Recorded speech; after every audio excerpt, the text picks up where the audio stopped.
Assalamualaikum warahmatullahi wabarakatuh. Selamat pagi. Iya. Salam sejahtera bagi kita semua. Nah, masih bertemu dengan saya lagi, Andi Kurniawan dan teman saya Mas Ahmad Syafi'i Syafi'i. dari Pemulihan Tanaman UGM Jogja. Nah, hari ini kita akan menindaklanjuti video sebelumnya yang mengenai pestisida nabati buah manja. Nah, Iya. untuk kali ini kita akan membuat yang namanya nutrisi buat tanaman yang bernama MOL. Mol mikroorganisme lokal. Ya, mikroorganisme lokal. Iya. Nah, di sini di depan saya sudah ada beberapa komponen.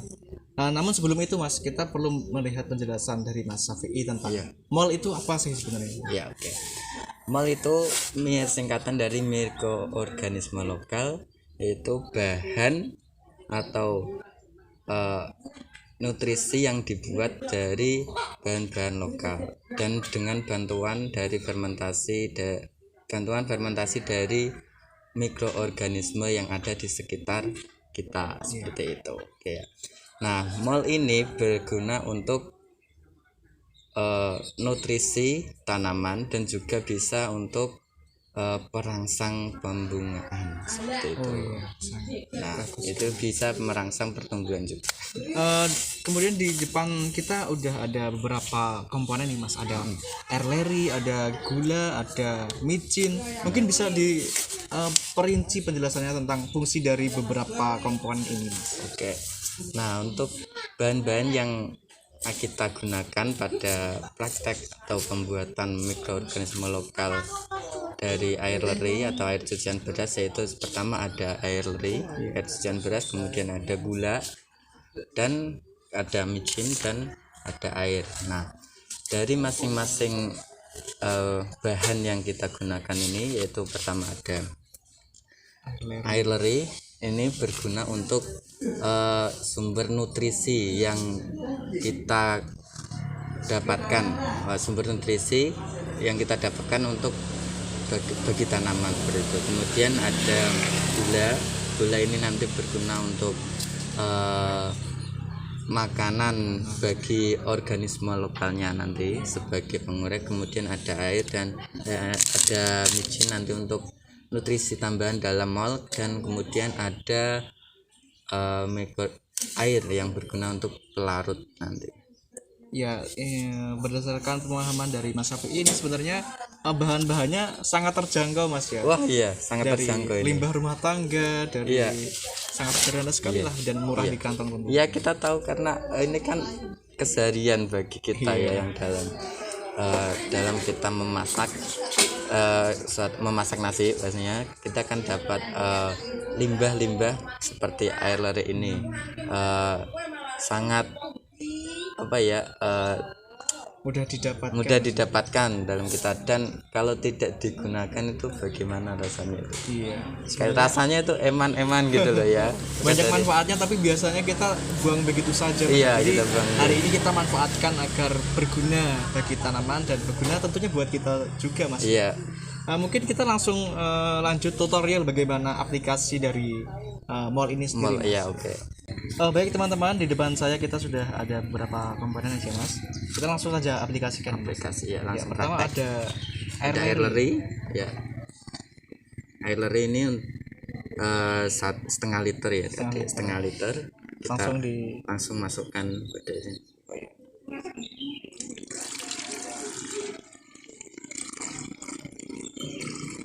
Dia jago-jago yang karena ini ada endapan sisa beras ya. Nah, kemudian ada ini larutan gula merah. Kita masukkan secukupnya.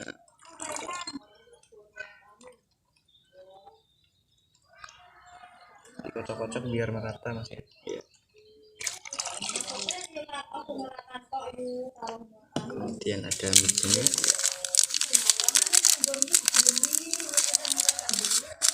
Micin ini tadi fungsinya untuk nutrisi tambahan, Mas, ya. Iya, untuk nutrisi tambahan pada MOL itu sendiri.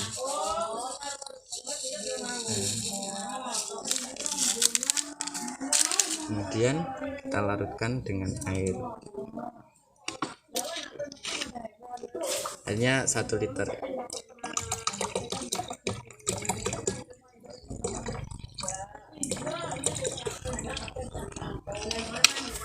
Oh iya, setelah air leri dan beberapa komponen tadi sudah tercampur, kemudian kita apakan, Mas? Nah, untuk proses selanjutnya itu proses fermentasi. Nah, kita nanti tuang dalam botol, kemudian kita tutup dan kita beri aerasi dari air putihnya nanti. Nah, setelah itu kita tunggu selama 7 hari atau lebih. Kalau minimal 7 hari itu biasanya sudah berbau dari bau aroma fermentasi yang seger-seger swing-swing kayak gitu loh. Sudah sangat khas lah ya. Ya, khas seperti itu. Nah, yuk langsung aja Kak. Ya, ini langsung kita tuangkan ke botol.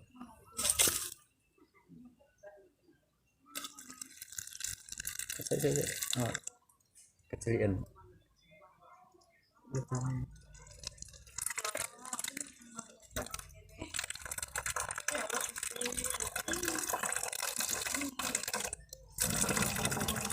Yuk.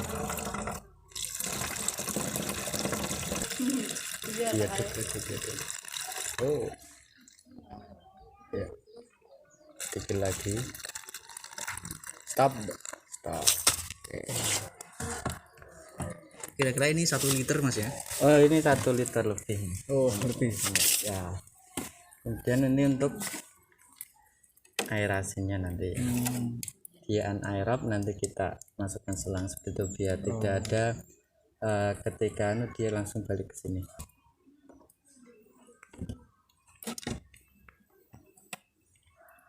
Kita masukkan selang yang satu ini dalam ini, kira-kira masuk ya. Iya. Masuk seperti ini. Harus sampai ke airnya, Mas ya? Dalam Apa enggak? ya? Selangnya harus sampai ke air ya? Iya, harus sampai ke air.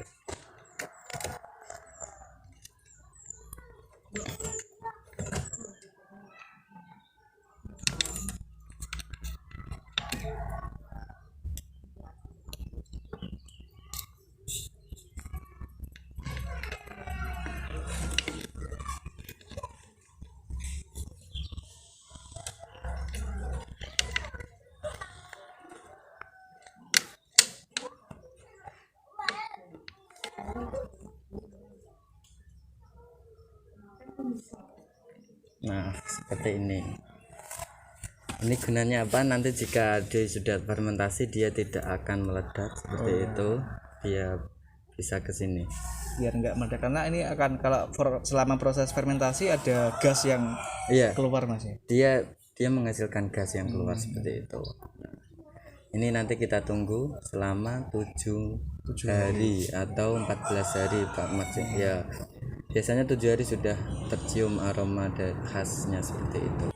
Kemudian setelah jadi fermentasi, Mas, selama 1 minggu, cara pengaplikasian dari mol itu sendiri ke tanaman bagaimana? Oke, nah untuk aplikasi dari mol ini sangat mudah, yaitu kita tinggal melarutkan dalam tangki sprayer ya. Iya.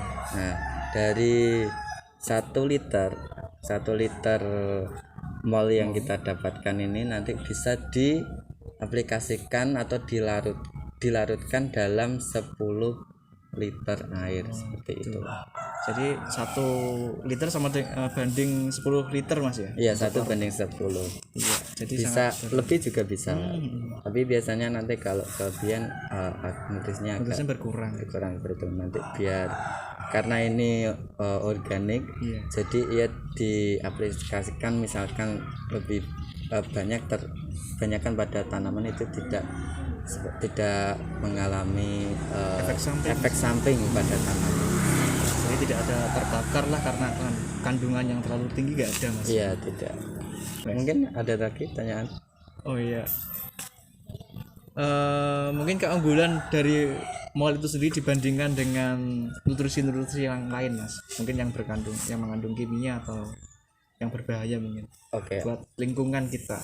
Oke, untuk kelebihan dari mol yang kita buat ini adalah kita dapat membuat mol atau nutrisi tanaman itu sendiri secara mandiri gitu. Ya, secara mandiri untuk tanaman, sehingga kita dapat meminimalisir biaya dari perawatan tanaman seperti itu. Kemudian kalau dari sisi lingkungan, Mas, mungkin. Untuk dari sisi lingkungan pastinya mall ini lebih ramah lingkungan daripada pestisida atau bahan-bahan kimia lainnya. Akan tetapi kalau dalam nutrisi biasanya itu di dalam, kalau yang nutrisi dari bahan kimia itu ada residunya seperti itu. Ada residu yang Kalau yang dari organik ini ada tapi nanti bisa hilang langsung secara cepat dinetralisir oleh alam seperti itu. jadi kalau kimia itu ada residu yang sebenarnya tidak dapat diolah oleh tubuh manusia Mas ya. Kalau kimia. Kalau kimia itu maksudnya nanti kalau di dalam lapangan, Iya. di lapangan atau di dalam tanaman di tanah itu bila kita memberikan pupuk kimia secara banyak, dia akan menjadi residu pada tanaman seperti itu. Nanti bisa membuat tanah menjadi masam seperti itu, sehingga malah menghambat pertumbuhan dari tanaman seperti itu. Kalau di organik seperti ini, nanti habis ini dia bisa diuraikan oleh organisme-organisme yang lain seperti itu. Jadi sangat berguna dan sangat baik untuk kelanjutan lingkungan itu sendiri Iya, Mas ya. Jadi pastinya ini sangat baik untuk budidaya pertanian berkelanjutan seperti itu. sustainability Mas ya. Ya, sustainability. Baiklah teman-teman, demikianlah bagaimana kita memanfaatkan limbah organis dari limbah rumah tangga. Rumah tangga. Sangat baik untuk mikroorganisme lokal atau nutrisi bagi tanaman. Jadi sangat bermanfaat Mas ya.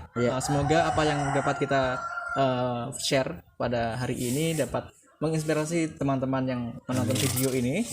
Dan juga tentunya jaga lingkungan, jaga kesehatan, menggunakan masker di kala pandemi seperti ini, jaga jarak tentunya. Dan mungkin itu dari saya dan Mas Syafi'i dapat saya sampaikan. Selebihnya kami mohon maaf apabila ada kekurangan dan kelebihan. Assalamualaikum warahmatullahi wabarakatuh.